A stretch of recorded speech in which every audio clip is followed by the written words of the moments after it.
Graça e paz, meus irmãos. Louvado seja o nome do nosso Senhor e Salvador Jesus Cristo. Nos reunimos aqui para oferecer-lhe culto que somente a Ele é devido. Não procuramos encontrar ou realizar preferências humanas, preferências pessoais. Procuramos sim agradar aquele que é o único merecedor de adoração, de louvor. Vamos abrir sua palavra, continuando nossa sequência, no Evangelho segundo Mateus, capítulo 5.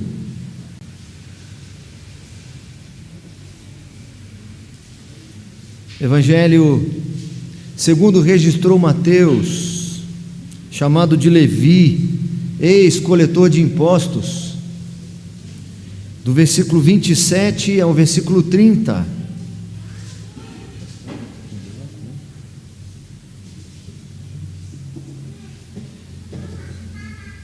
Mateus 5, 27 a 30. Acompanhe, por favor, a leitura. Ouvistes que foi dito: não adulterarás. Eu, porém, vos digo: qualquer que olhar para uma mulher com intenção impura, no coração já adulterou com ela. Se o teu olho direito te faz tropeçar, arranca-o e lança-o de ti, pois te convém que se perca um dos teus membros, e não seja todo o teu corpo lançado no inferno. O 30, vamos juntos. E se a tua mão direita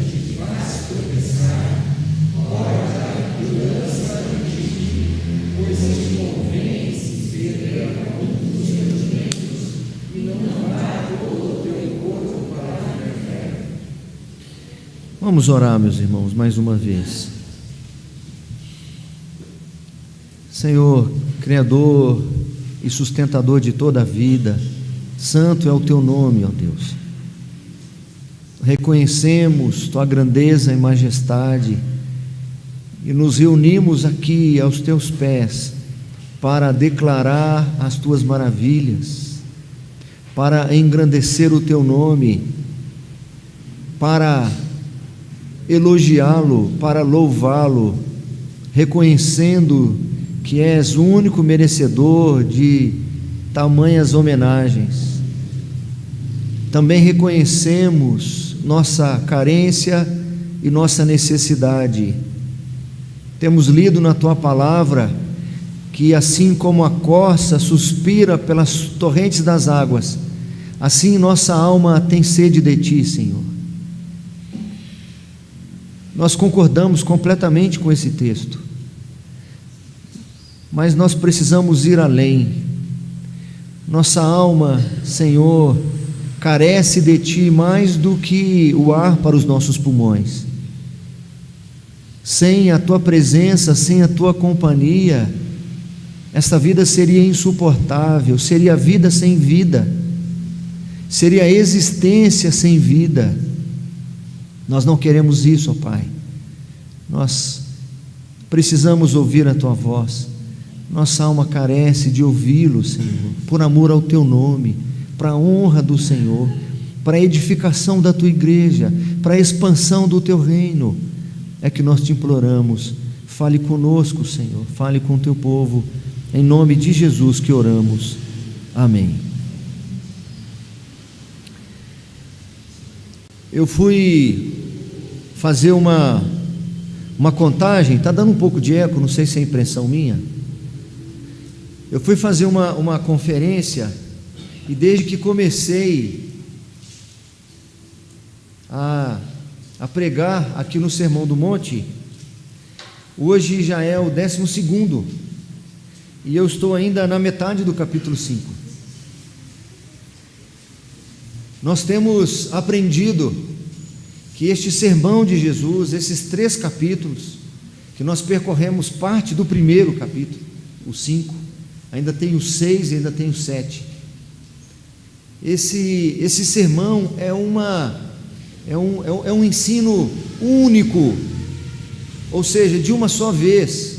Nós vamos encontrar nos evangelhos a ação acontecendo, Jesus percorrendo um lugar e ensina aqui, ensina ali, passa de um dia para o outro, viaja depois, dorme em algum lugar, opera um milagre aqui, reúne com seus discípulos ali, encontra com uma multidão acolá. Aqui não, aqui tem o começo, meio e fim, no mesmo momento. Há aqui uma coerência, uma coesão total. O que Jesus está ensinando aqui é que os seus discípulos, os seus seguidores, eles são pessoas completamente diferenciadas em alguns aspectos, que são justamente nos aspectos que importam. Ao longo da história, muitos tentaram demonstrar que eram seguidores de Jesus em coisas que não importam. Jesus ensina aqui o que realmente faz a diferença, o que realmente deve ser perseguido por cada um de nós, aonde de fato nós podemos ser reconhecidos, unicamente ser reconhecidos. Se dá inicialmente pelo caráter. As bem-aventuranças nada mais são do que um resumo em uma área profunda do ser humano, que é o seu caráter. Ali sim, talvez esse e aquele não sejam identificados, esses discípulos de Jesus talvez não sejam identificados pelas suas vestes, pelas suas roupas, mas com toda certeza o serão, quando expressarem ou demonstrarem de fato qual é o caráter. Se haver alguma dúvida em algum padrão mais exterior, mais superficial, mas não haverá dúvidas quando o que se for observado for o caráter. Nós já vimos na sequência, e quem não pôde ouvir ainda, esses sermões estão todos gravados, um ou outro está até em áudio, mas a maioria está lá em vídeo. Volte lá e assista a sequência, eu acredito que vai te ajudar muito a compreender o ponto que nós estamos aqui. Todas as pessoas influenciam o seu entorno, de uma forma ou de outra, mas os discípulos de Jesus influenciam de uma forma totalmente inusitada, ímpar, que mais ninguém pode influenciar. Vós sois o sal da terra, vós sois a luz do mundo. Nós temos aprendido a partir do versículo 17, e vamos caminhar até o versículo 48, no texto ali que está apontado, que a diferença do discípulo de Jesus também deve se dar quanto à justiça. E essa passagem relativamente grande, nós estamos subdividindo. Nós vimos inicialmente qual que é a relação de Cristo com a lei, os mandamentos, as prescrições do Antigo Testamento. Nós vimos também qual que é a relação do cristão com essa própria lei. Já vimos isso. Já vimos também qual que é a reconciliação. Foi o sermão da semana passada. Como falou o meu coração, irmãos, como tenho sido edificado. Texto que eu li a primeira vez com 12 anos, por conta própria. Comecei a ler aquele evangelho, aquele Novo Testamento e os Salmos e Provérbios que os gideões distribuem. Comecei a ler a primeira vez aos 12 anos e fui muito impactado, e continuo sendo alimentado, instruído e confrontado. Como tenho sido confrontado? Aliás, se ao lermos este sermão de Jesus, esses 3 capítulos, e não formos confrontados, é porque nós não o entendemos. Nós não o entendemos. E eu espero que o Senhor faça isso conosco, que Ele incomode o nosso coração, que Ele incomode a nossa comodidade, a nossa acomodação. E eu vou falar sobre isso hoje. Hoje nós vamos ainda, quanto à justiça, o item 4, o cristão, o adultério e a pureza. Pode soltar aí, até o número 4.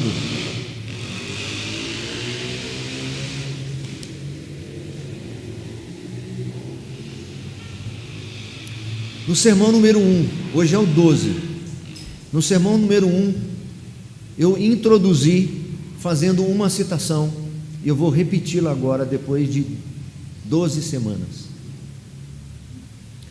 O tema essencial de toda a Bíblia, desde o começo até o fim, é que o propósito histórico de Deus é chamar um povo para si mesmo, que este povo é um povo santo, ou seja, separado do mundo, para lhe pertencer e obedecer, e que a sua vocação, a vocação desse povo, o chamado desse povo, a missão desse povo, é permanecer fiel à sua identidade, de ser santo, separado para Deus, ou diferente em todo o seu pensamento e em todo o seu comportamento.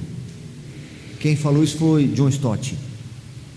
Moisés, inspirado pelo Espírito Santo, registrando lá no livro de Levítico, falando na primeira pessoa, Deus diz através dele: eu sou o Senhor vosso Deus. Meus irmãos, é para rasgar o coração. Ele já inicia assim, sem conversa, sem curva, sem atalho, sem dúvida, se apresentando como de fato é. É assim que Deus faz. Me lembro de Jesus, que muitos dizem, não, Jesus é mais ameno do que o Deus do Antigo Testamento. Ele chega para os seus discípulos e diz: toda autoridade me foi dada nos céus e na terra. Então escuta o que eu vou dizer, porque não é qualquer um que fala. Então o texto aqui diz assim: eu sou o Senhor vosso Deus. Atentem ao que ele vai dizer.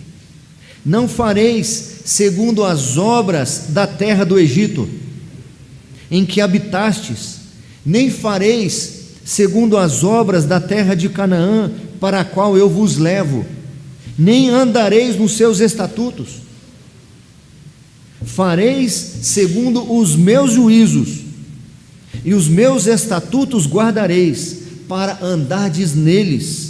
Eu sou o Senhor vosso Deus. Ele começa e termina se apresentando: sou digno de ser ouvido e de ser atendido. Eu sou o Deus de vocês, e além de mim não há outro, e nem aquém de mim há outro. Não há outro, simplesmente não há outro. Não há outro fora, não há outro dentro, não há outro de um lado, nem há outro de outro. Não há outro acima e nem há outro abaixo. Nesse texto, meus irmãos, o Senhor vai falar sobre o 7º mandamento.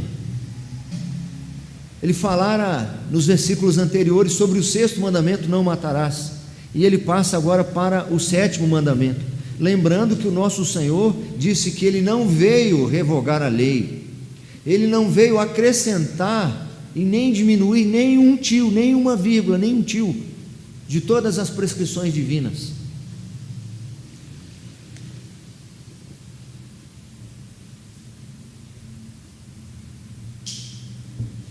Nesse intento de demonstrar qual que é o padrão, qual é a regra daqueles que o seguem, ele está os diferenciando dos demais. E esses que seguem Jesus não são apenas diferentes do mundo em si, dos incrédulos em si, de um modo geral. Eles também são diferentes dos demais religiosos em particular. Ser discípulo de Jesus naqueles dias era ser diferente dos estrangeiros da fé, dos estranhos à fé, e era ser diferente também dos próprios fariseus e escribas, que entre outras coisas eram chamados de guardiões da lei, mas eles as interpretavam ao seu bel prazer. Eles limitavam a abrangência e a profundidade das ordenanças do Senhor para lhes encaixar. É muito comum nós querermos mudar o ambiente, transformar o entorno para que o entorno seja adequado. Nós procuramos igreja que mais nos satisfaz e, via de regra, nossas preferências. Não deveria ser por preferências. Eu digo isso sob pena de alguém dizer assim: então eu não vou ficar aqui, porque eu até preferia estar aqui, mas eu não quero que você esteja aqui por preferência, quero que você esteja aqui por uma questão de consciência. Eu até gosto mais daquele outro lugar. Na realidade eu gosto mais daquela igreja, eu gosto mais do bar, eu gosto mais da noitada, eu gosto mais, enfim, gostar, a gente pode gostar de muita coisa. Isso não significa que o que eu gosto mais é de fato melhor para mim. Os fariseus, eles isolavam o 7º mandamento, que diz não adulterarás, do 10º, que fala não cobiçarás, por exemplo, a mulher do teu próximo. Eles separavam, e eles achavam que eles estavam bem, pelo simples fato de não cometerem um ato de adultério em si, de não se envolverem fisicamente com uma mulher alheia. A interpretação que eles faziam era tão superficial e tão limitada nessa área do pecado sexual, que a definição que eles davam não impedia a impureza sexual. Mas Jesus, meus irmãos, como nós vemos, ensinou diferente. Ele ampliou as implicações daquela proibição divina e ele as aprofundou. Jesus afirma que o verdadeiro significado do mandamento era muito mais abrangente do que apenas a proibição de algum ato, de alguma ação imoral nessa área sexual. Da mesma forma que o homicídio, quando nós aprendemos que os fariseus interpretavam que a proibição era apenas em não tirar a vida de alguém, é apenas isso. E se ele nunca matou ninguém, ele pensa: então eu estou quites, eu estou em obediência, eu estou justificado, eu sou alguém justo. Mas Jesus expandiu a compreensão, dizendo que o que motiva alguém matar, os sentimentos que proporciona, que leva alguém ao ato, são tão condenáveis quanto o ato em si. Aquele sentimento de vingança, aquela ira vingativa, aquele sentimento perverso, aquele veneno que permeia o seu coração, que percorre as suas entranhas, que corre na sua corrente sanguínea, que levaria alguém ao ato, é tão condenável e pecaminoso quanto o ato em si. Você pode não ter esfaqueado alguém, mas no seu coração você assassinou essa pessoa.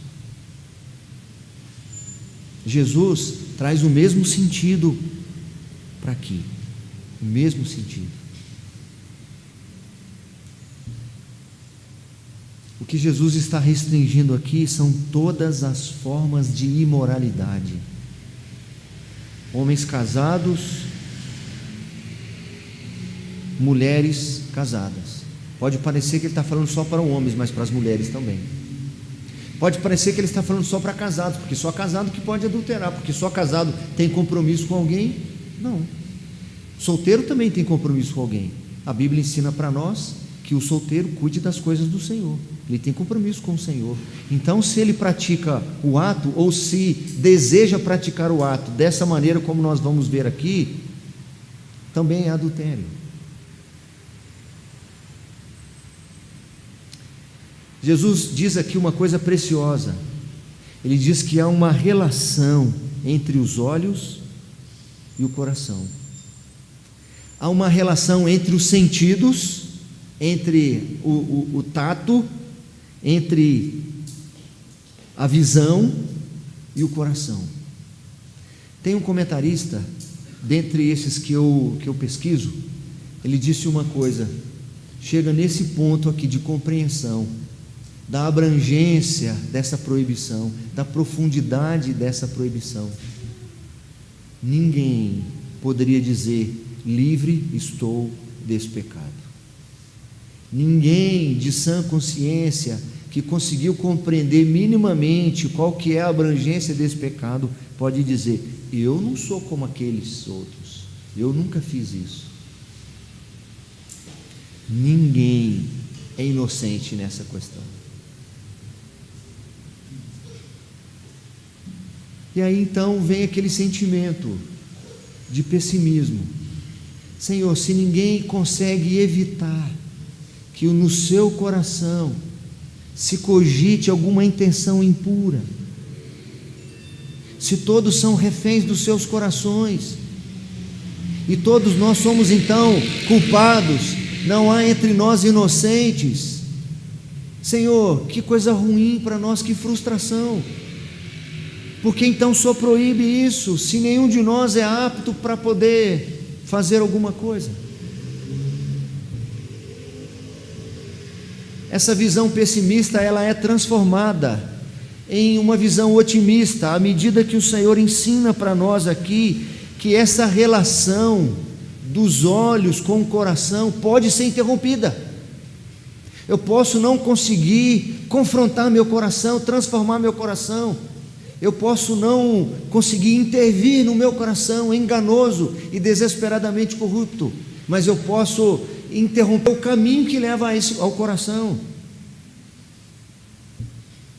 A ideia é que é o seguinte: se o olhar com desejo impuro é cometer adultério no coração, então significa que o adultério do coração é resultado do adultério dos olhos.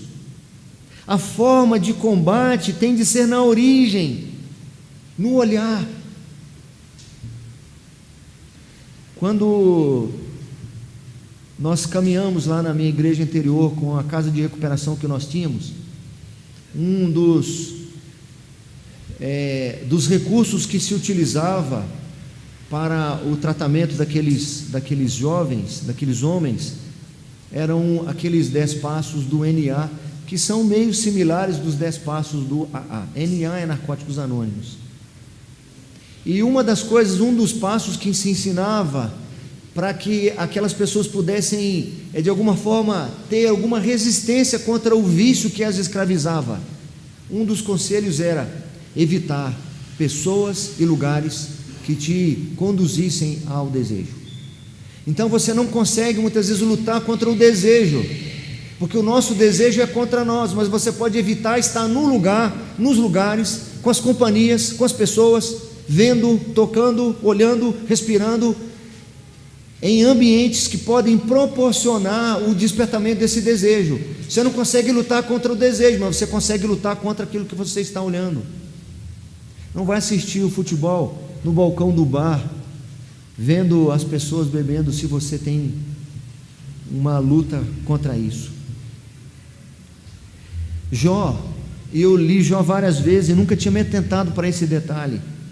Jó disse assim: fiz aliança com meus olhos, fiz um pacto com os meus olhos, fiz um acordo com os meus olhos, entrei em acordo com os meus olhos, conversei com os meus olhos e fiz um trato com os meus olhos, assumi um compromisso de vida com os meus olhos.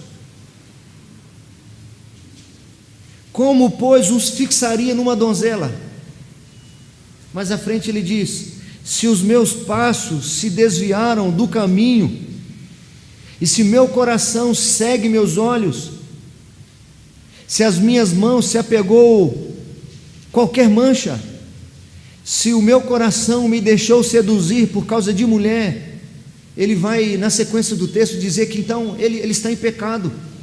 E ele diz nessa sequência, a sequência de que ele fez um pacto com os olhos, e uma vez que ele fez um trato com esses olhos, e que ele consegue restringir o que esses olhos se fixam, então os meus pés e naturalmente as minhas mãos, e na sequência o meu próprio coração não se apegará àquilo que ofende ao Senhor. Faça um trato com seus olhos, meus irmãos. Faça um trato, uma aliança com seus olhos. Há uma relação íntima dos olhos com o nosso coração, e é do coração que procedem todas as maldades e perversões e enganos e ofensas ao Senhor.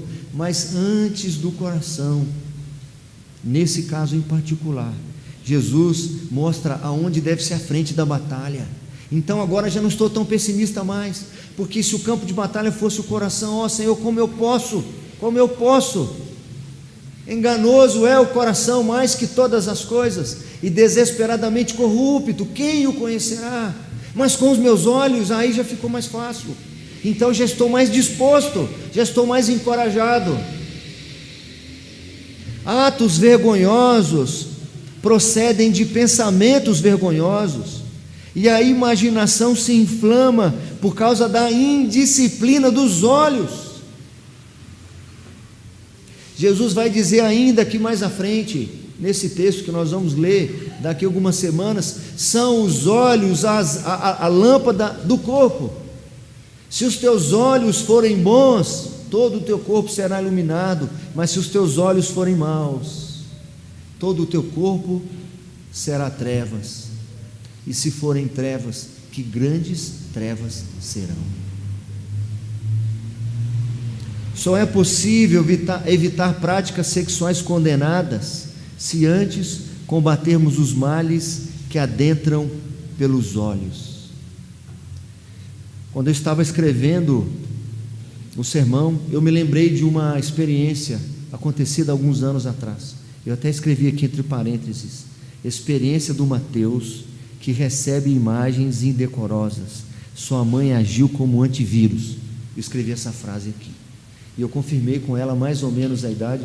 O Mateus tinha menos de 9 anos, ele tinha uns 8 anos de idade, e os coleguinhas da sala de aula dele, uns 2, fizeram, eu acho que é um grupo de WhatsApp, eu esqueci de confirmar esse detalhe, eu não sei se era um WhatsApp, só entre eles. Ele em casa não tem democracia, ele em casa é teocracia, Deus é quem manda, são os preceitos divinos que mandam. Meu filho não tem privacidade para nada, só para ir no banheiro sozinho, não tem nada, absolutamente nada.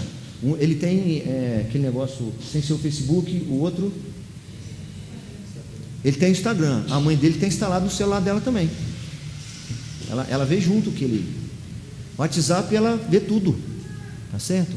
E ela viu que um dos amiguinhos dele, da mesma idade que ele, 8 anos de idade, 7, 8 anos de idade, que tinha um irmão adolescente, e então estava exposto já a um monte de pornografia, etc. O irmão mais novo mandou no grupinho cenas eróticas mesmo, de sexo explícito.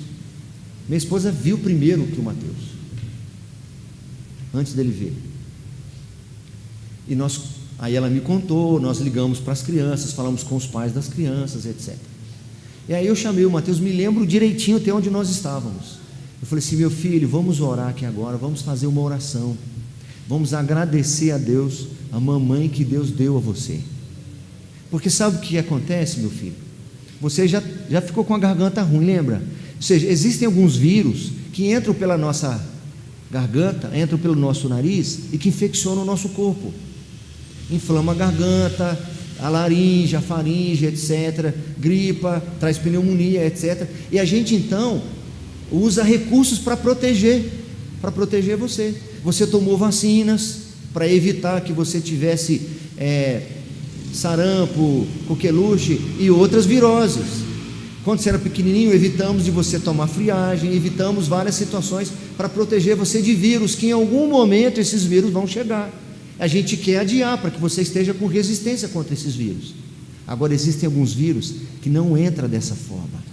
Existem alguns vírus que entram pelos nossos olhos, entram pelos nossos ouvidos, e são vírus que não inflamam a garganta, eles infectam o nosso coração. E a mamãe foi um instrumento que Deus usou para evitar que esses vírus entrassem nos seus olhos Nós sabemos que em algum momento vai entrar, mas a gente espera que você esteja forte, preparado para você fugir desses vírus, e nós oramos ali na hora, certo? Nunca reclamou da mãe dele fiscalizar nada, certo? Eu não sei se as mães são assim, né? Talvez as mulheres tenham dificuldade de ter curiosidade, de querer olhar o celular. É difícil para as mulheres isso, talvez, né? Ou não? As mulheres têm curiosidade? Não. Façam isso com os filhos de vocês. Façam isso, certo? É claro que foi uma ironia, né? Ninguém riu, mas é ironia. Ninguém riu para não dar também na pinta, né? Que gosta de querer pegar o celular e dar uma conferida. O fato é o seguinte, meus irmãos, é que nós não só protegemos os nossos olhos, mas devemos proteger os olhos dos outros. Nós, muitas vezes, eu disse isso hoje numa das aulas que eu dei, existem alguns sensores que nós temos que deveriam funcionar como sinais de que a palavra de Deus está sendo usurpada, de que princípios e preceitos bíblicos estão sendo usurpados. Mas esses nossos parâmetros de avaliação, esses nossos alarmes, essas nossas campainhas têm ficado muitas vezes amoldadas ao mundo, e a gente não estranha mais ofensas contra o Senhor. Nós encaramos muitas coisas como normalidade, é normal, tudo bem, não tem problema.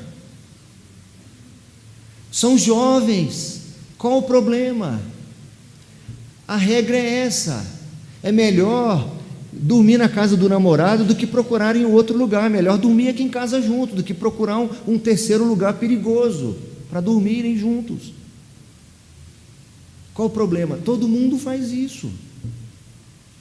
Qual o problema? Ela vestia esse short, qual o problema? Todas as meninas da cidade usam isso. Existem alguns preceitos mundanos que viraram quase mantras para o povo de Deus. Viraram, às vezes, até como se fossem verdades. O que é bom é para ser mostrado, pastor. Isso é demoníaco, isso não é bíblico. Aonde você encontrou esse versículo? Aonde se ensina isso? Que o que é bom é para ser mostrado.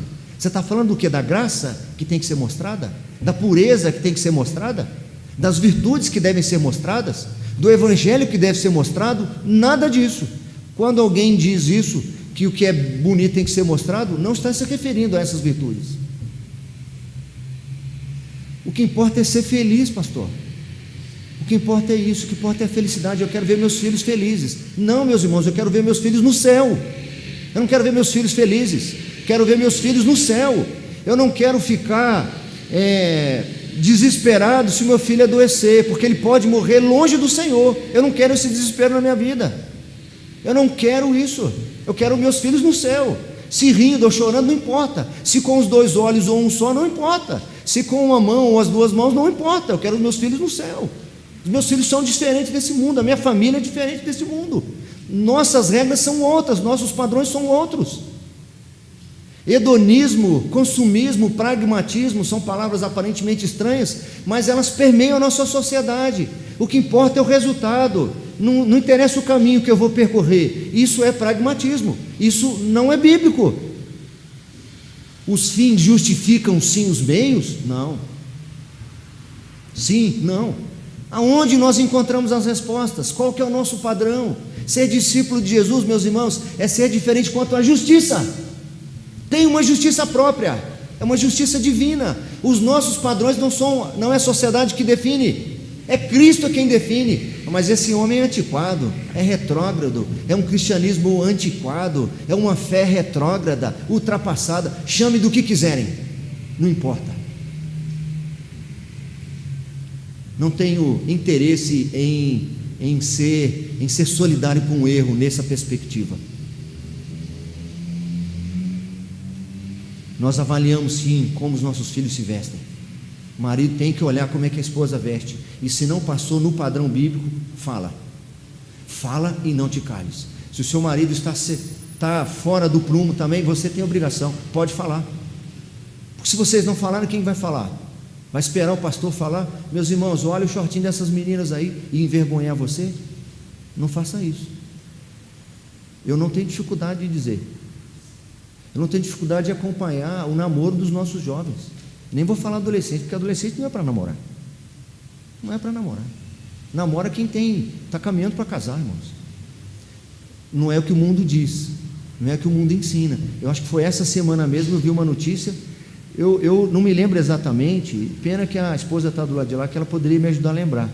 Mas eu acho que uma menina que foi morta pelo namorado, sei lá como é que chama, ou marido mesmo, não sei, ela com uns 14 anos, por aí, e ele com 20 e tantos, e ela já era mãe com 12. Eu fui presidente do Conselho Municipal de Saúde em Vargem Grande Paulista por 2 mandatos, que era o que era permitido, foram 4 anos. E no meu primeiro ano, quando chegava a campanha do HPV, de doenças sexualmente transmissíveis, era sempre uma discussão que eu tinha, porque algum tempo atrás começava a se vacinar as meninas com 14 anos, antes delas iniciarem a vida sexual. Aí passou para 13, 12, estão vacinando as meninas com 9 anos, porque assim a saúde pensa, nós chegamos antes, porque há uma promiscuidade, uma erotização das nossas crianças. As meninas estão ficando mocinhas cada vez mais cedo, sabe por quê? Porque as músicas erotizam, as imagens, novela, esse lixo que tem nas televisões, meus irmãos, que corrompe costumes, denigre princípios, destrói famílias, que entra lá no coração, através dos olhos dos nossos filhos, e invade o coração delas. Meus irmãos, a intenção do diabo é matar, é roubar e é destruir, é perverter costumes, valores, e qualquer pessoa que tente levantar essa bandeira de virtudes e de princípios vai ser criticado. Nós já vimos isso na 8ª bem-aventurança: bem-aventurados sois vós, bem-aventurados são os perseguidos por causa da justiça, porque deles é o reino dos céus. Perseguido por causa da justiça. Que justiça? Essa justiça, esse padrão. Não, pastor, lá em casa é assim mesmo, namoro é assim, pega na mão, vai conversar durante algum tempo, ficar em oração, tá certo? Orar junto, reunir com a família, namorar junto com a família. Isso não é coisa antiquada, não, é prevenção, certo? É seguir padrões bíblicos, é seguir regras bíblicas. É difícil, é um desafio, mas é a missão que nós temos, meus irmãos, é a missão que nós temos, velar por nós mesmos e por nossos filhos. Eu já devo ter dito aqui que muitas vezes oro com o Mateus e outras vezes sem ele, orando não só pela carreira, pela profissão dele lá no futuro, mas oro para aquela moça que o Senhor já tem reservada para ele, um dia para ele casar. Eu já oro por ela, eu não sei quem é.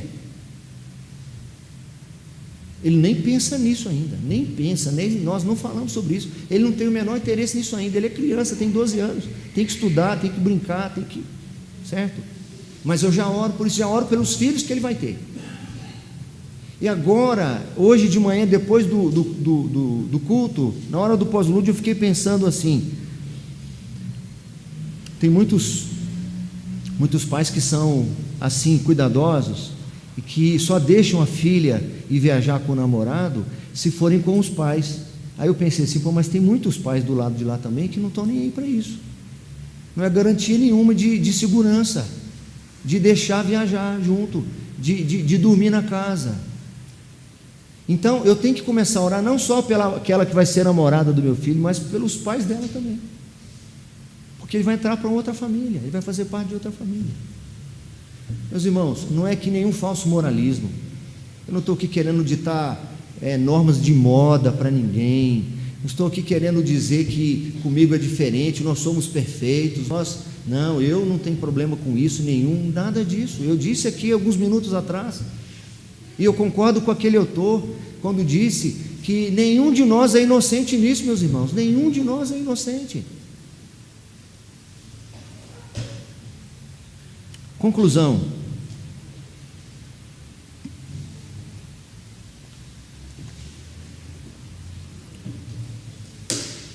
os discípulos de Jesus são diferentes.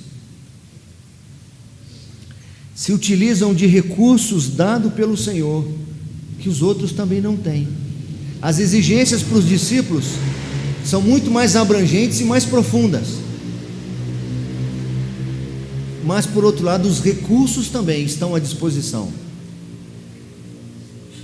Devem ser obedientes e seguir os ensinos de Jesus, seguir a voz de Jesus. Jesus diz assim: se o teu olho direito te faz tropeçar, arranca-o e lança de ti. Se a tua mão direita te faz tropeçar, corta-a e lança-a de ti. Pode parecer assustador esse mandamento de Jesus, assustador essa ordem de Jesus. Eu já preciso dizer que esse mandamento não é literal, e eu já vi isso acontecer. Alguns anos atrás saiu num jornal lá da minha cidade que um sujeito de uma igreja, ouvindo esse sermão, ele então arrancou seus olhos, um dos seus olhos. Não é isso que Jesus está dizendo, porque se eu arranco um olho, o outro continua vendo da mesma forma. Se eu fujo da sociedade, vou para um convento, para um mosteiro, para uma área onde eu não me relaciono com ninguém, para evitar os pecados, não adianta, porque eu estou levando o meu coração junto. Não é isso que ele está dizendo. O nosso Senhor está fazendo um uso dramático de uma figura de linguagem, uma linguagem simbólica. Ele não quer nenhuma automutilação ou uma mutilação física, mas ele quer de fato uma abnegação moral, sem concessões, sem negociar. Isso é impuro, não assista.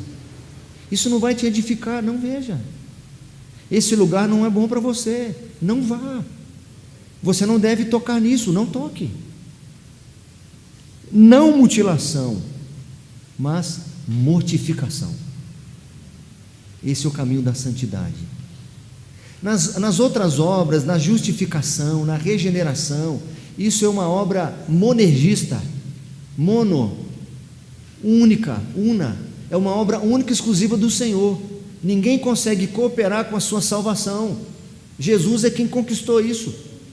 Mas a santificação, não. A santificação ela não é monergista, ela é sinergista. Nós cooperamos, nós dependemos 100% da graça e da ação do Senhor, e temos que investir 100% do nosso esforço e do nosso empenho. Esse é o caminho da santidade, é a mortificação, é o tomar a sua cruz e seguir a Cristo. Significa rejeitar as práticas do pecado. Uma decisão precisa ser tomada, meus irmãos, preste atenção.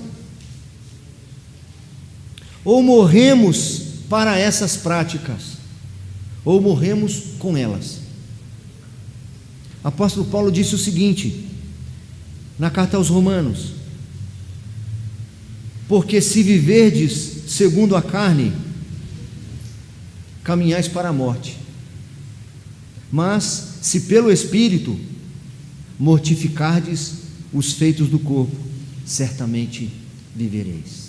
Romanos 8:13. Na prática, o que significa? Se o teu olho te faz pecar, porque a tentação o assola através dos seus olhos, são os objetos e as imagens que você vê, então não olhe.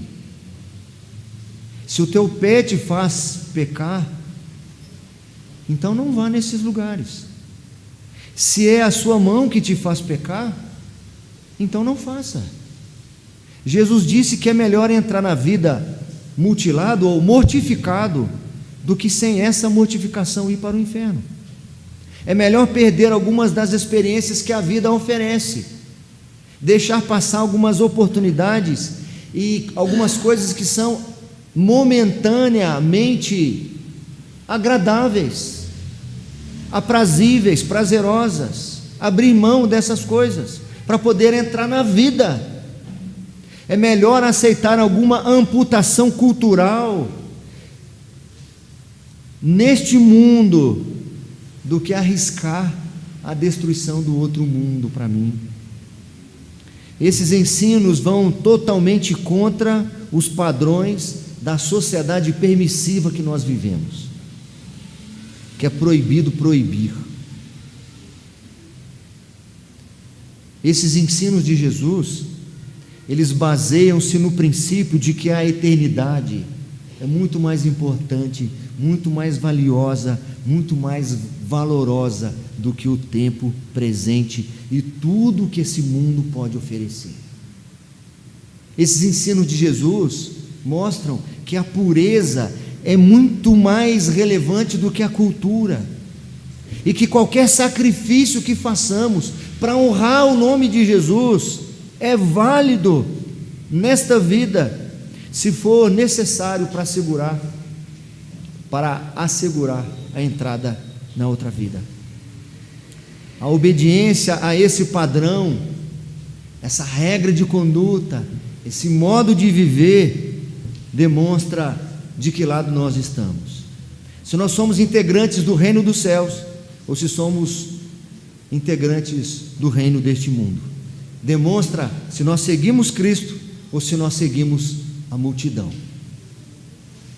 Eu comecei com uma citação e vou terminar com uma citação de um dos teólogos puritanos mais renomados, John Owen, que viveu ali, nasceu no início do século XVII, no Reino Unido, e que nosso irmão Isaías compartilhou essa citação hoje de manhã, e eu tenho o livro que ele citou, e eu fui lá no livro e eu conferi a citação e eu transcrevi a citação, e eu encerro com essa citação.